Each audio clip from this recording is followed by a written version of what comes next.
Hello viewers, welcome to our channel. నేను మీ చరణ్ పరిమే.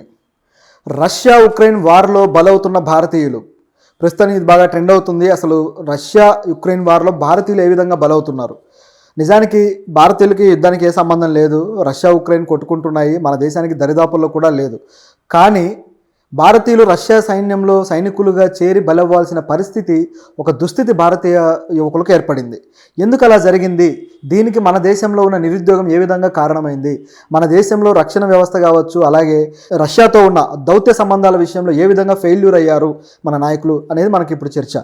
గమనిస్తే Russia Ukraine war గత సంవత్సరంగా జరుగుతూనే ఉంది. సో 2023లో చాలా బీభత్సంగా జరిగి ఎంతో రష్యాలోని ప్రాంతాలు, బ్రిడ్జిలు కొన్ని నష్టపోయారు. అలాగే రష్యా బార్డర్ వెంబడి ఉన్న నగరాలు ఏవైతే ఉన్నాయో అవన్నీ కూడా ధ్వంసమైపోయి, ముఖ్యంగా రష్యాలో మన దేశం నుంచి చాలామంది చదువుకోవడానికి వెళ్తుంటారు. అలాగే ఉక్రెయిన్కి కూడా మెడిసిన్ చదవడానికి చాలామంది విద్యార్థులు వెళ్తుంటారు. వీళ్ళందరూ కూడా ఇబ్బందుల్లో పడిపోయి ఆ వార్లో చిక్కుకొని ఎలా బయటపడాలి, ఎలా తిరిగి దేశానికి వెళ్ళాలి అనే కన్ఫ్యూజన్లో పడిపోయిన టైంలో మన దేశం కాస్త లేట్గా అయినా సరే రియాక్ట్ అయ్యి అనేక మంది భారతీయ విద్యార్థులని అక్కడ నుంచి స్పెషల్ ఫ్లైట్స్ ద్వారా తరలించి మన ఇండియాకి చేర్చారు. ఆ టైంలో ఆ వార్ని కూడా ఒక రోజు 24 అవర్స్ ఆపడం జరిగింది. ఆ తర్వాత మళ్ళీ వార్ కంటిన్యూ అయింది. సో భారతదేశానికి ఇంత ఫేవర్ చేసిన రష్యా ఉన్నట్టుండి ఫ్లైట్ ఫిరాయించి భారతీయ యువకులనే యుద్ధంలో బలిచ్చే పరిస్థితికి తీసుకొచ్చారు. ఏ స్థితిలో ఉందంటే ఇక దారుణం అనమాట. ఇక వేరే ఆప్షన్ లేక భారతీయులు యుద్ధంలో పాల్గొనాల్సిన పరిస్థితి క్రియేట్ చేసి ఇక వాళ్ళు చచ్చేదాకా అక్కడే ఉండిపోయి అనేక మంది ప్రాణాలు కోల్పోయారు. సో ఇందులో అసలు ఎలా జరిగింది ఏంటి అనేది చూస్తే దీనికి కారణం మొట్టమొదట మన భారతదేశంలో ఉన్న ఏజెంట్స్ ఎవరైతే రష్యాకి మన భారతదేశం నుంచి వ్యక్తులను పంపిస్తున్నారో వాళ్ళే దీనికి కారణమయ్యారు. అయితే వీళ్ళలో చాలామంది అఫీషియల్గా వెళ్తున్న వాళ్ళు కాదు, అన్అఫీషియల్గా అక్రమంగా వెళ్తున్న వాళ్ళే. అంటే పక్క దేశాలకు వెళ్ళాలి, ఏదో ఒక బతుకు తెరువు చూసుకోవాలి, ఏదో ఒక పని, క్లీనింగ్ పని కావచ్చు, శానిటేషన్ పనులు, అలాగే డ్రైవర్ పనులు కావచ్చు, లేకపోతే తోటమాన్ పనులు కావచ్చు, ఏ పని దొరికితే ఆ పని చేయడానికి రెడీ అయ్యి అక్కడికి ఏదో విధంగా వెళ్ళాలి, డాలర్లు సంపాదించాలనే కలలతోటి ఇక్కడ ఉన్న నిరుద్యోగులు అటువైపు బయలుదేరారు. వెళ్ళిన తర్వాత వాళ్ళ పాస్పోర్ట్లు లాగేసుకొని వాళ్ళని ఇబ్బంది పెట్టి చివరికి యుద్ధంలో చేరుస్తున్నారనమాట. రవి మౌన్స్ అనే ఒక వ్యక్తి రష్యాకి ఒక డ్రైవర్ ఉద్యోగం దొరుకుతుంది, సరే డ్రైవర్గా ఆపర్చునిటీస్ ఉన్నాయని తెలిసి అతను ఏజెంట్ మాటలు నమ్మి అతనికి డబ్బులు సమర్పించుకొని బయలుదేరాడు. దాదాపు 11.5 లక్షలు ఏజెంట్కి ఇచ్చాడు. రష్యా వెళ్ళిన తర్వాత అక్కడ అతని పాస్పోర్ట్ లాగేసుకున్నారు. సో అతని చూపించడానికి వేరే ఆధారం కూడా లేకుండా పోయింది. దాంతో పోలీసులకు చిక్కాడు. సో ఇక ఏం చేయాలి అనే పరిస్థితుల్లో శిక్ష వేస్తే 10 సంవత్సరాలు రష్యాలో జైల్లో ఉండాలి. సో 10 సంవత్సరాలు జైలా, లేకపోతే వెళ్ళి వార్లో పోరాడతావా? సో ఇది పరిస్థితి. దాంతో అతన్ని ఇక వేరే ఆప్షన్ లేక వార్లో జాయిన్ అయ్యి ఆ సైనికులతో పాటు తాను కూడా సైనిక దుస్తులు ధరించి పోరాడాల్సిన పరిస్థితి. అంటే పూర్తిగా గన్ ఫైరింగ్ అనే కాదు, సో మిగతా పనులు కూడా ఏదైతే పారామిలిటరీ వర్క్స్ ఉంటాయో ఈ వర్క్స్ కూడా చేయాల్సిన పరిస్థితుల్లో కొంతమందిని తీసుకుంటున్నారు.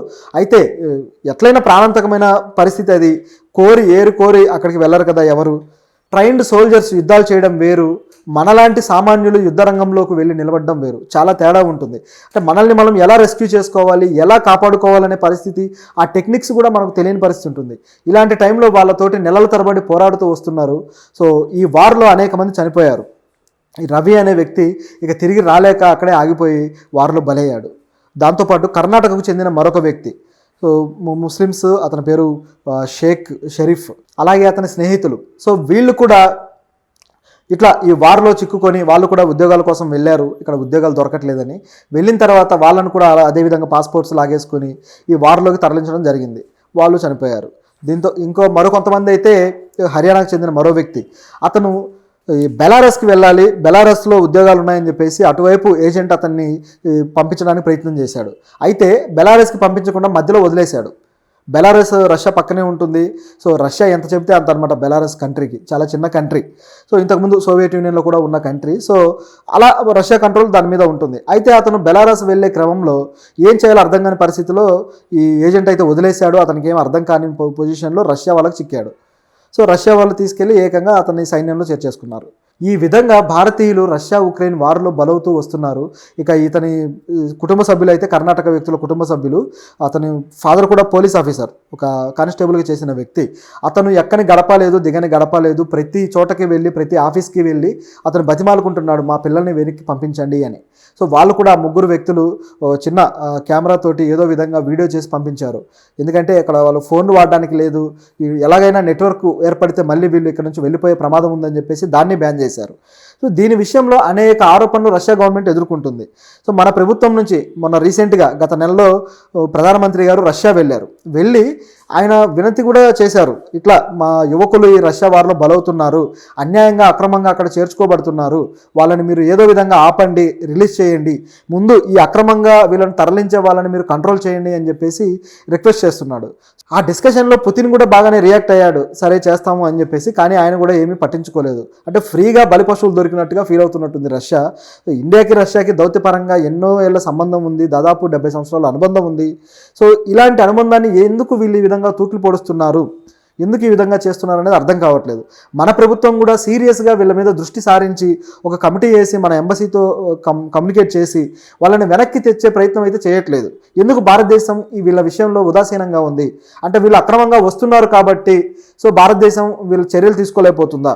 ఎందుకంటే అక్రమంగా వచ్చేవాళ్ళు అక్రమ వలసదారులు అవుతారు, నిజంగానే ఆ దేశంలో శిక్షార్హులు అవుతారు. ఖచ్చితంగా అక్కడ చట్టాల ప్రకారం వీళ్ళను శిక్షించాలి. దానివల్ల భారతదేశం వీళ్ళ మీద బాధ్యత తీసుకుని అడగలేకపోతుందా అనే ప్రశ్న అయితే ఉంది. సో మరి ఏమవుతుందో చూడాలి. ఇలాంటి పరిస్థితి అయితే చాలా బాధాకరమైన విషయం. భారతీయులు అక్కడ చనిపోతున్నారు. కనీసం దేశం ఇప్పుడైనా రియాక్ట్ అయ్యి అక్రమ వలసదారులు మన దేశం నుంచే వెళ్తున్నారు, మన దేశంలో ఏజెంట్లు ఉన్నారు, ముందు దీన్ని ఇక్కడ కంట్రోల్ చేస్తే అక్కడికి వెళ్ళే పరిస్థితి రాకుండా ఉంటుంది. దీని మీద అవేర్నెస్ కావాలి. రీసెంట్గానే దాదాపు 6,000 మందిని అక్రమంగా తరలిస్తున్న వాళ్ళని పట్టుకున్నారు మన దేశంలో. సో ఈ విధంగా అక్రమ వలసలు పెరిగిపోయాయి. అంటే ఇదేదో హ్యూమన్ ట్రాఫికింగ్ లాగా వాళ్ళని కిడ్నాప్ చేసి పంపించడం కాదు, వాలంటరీగా వాళ్ళని రెడీ చేస్తున్నారనమాట. అంటే మీకు అక్కడ ఉద్యోగాలు ఉన్నాయి, డాలర్లు వస్తాయి, అదొస్తాయి ఇదొస్తాయి అని ఏజెంట్ నమ్మించి దాదాపు 10 లక్షలు 15-20 లక్షల దాకా వాళ్ళ నుంచి వసూలు చేసి వాళ్ళని అక్కడికి పంపించేసి ఇక్కడ చేతులు దులుపుకుంటున్నారు. అక్కడ ఉన్న ఏజెంట్లు వాళ్ళని పిక్ చేసుకొని వాళ్ళ దగ్గర ఉన్న పాస్పోర్ట్లన్నీ లాగేసుకొని వాళ్ళని నడి రోడ్డు మీద వదిలిపెడుతున్నారు. దానివల్ల ఈ చావులు పెరుగుతూ ఉన్నాయి. దీన్ని ప్రభుత్వం సీరియస్గా తీసుకోకపోతే రష్యా అలాగే భారతదేశ సంబంధాల విషయంలో కూడా కాస్త బీటలు వారే అవకాశం లేకపోలేదు. ఏ విధంగా ఈ దెబ్బతినే అవకాశం ఉందంటే అక్కడ కేవలం అక్రమ వలసదారులనే కాదు, అక్కడే ఉండి నివసిస్తూ చదువుకుంటున్న భారతీయ విద్యార్థులు కూడా అనుకోని పరిస్థితుల్లో అటువైపు యుద్ధం వైపు వెళ్లాల్సిన పొజిషన్ ఏర్పడింది. పారామిలిటరీ బలగాలుగా వాళ్ళకు కొద్దిగా వాళ్ళ సేవలు చేయడం కోసం ఈ విధంగా వెళ్లాల్సిన పరిస్థితి వాళ్ళు క్రియేట్ చేశారు. సో ఇందులో వీళ్ళు అఫీషియల్గా వెళ్ళిన వాళ్ళు కాబట్టి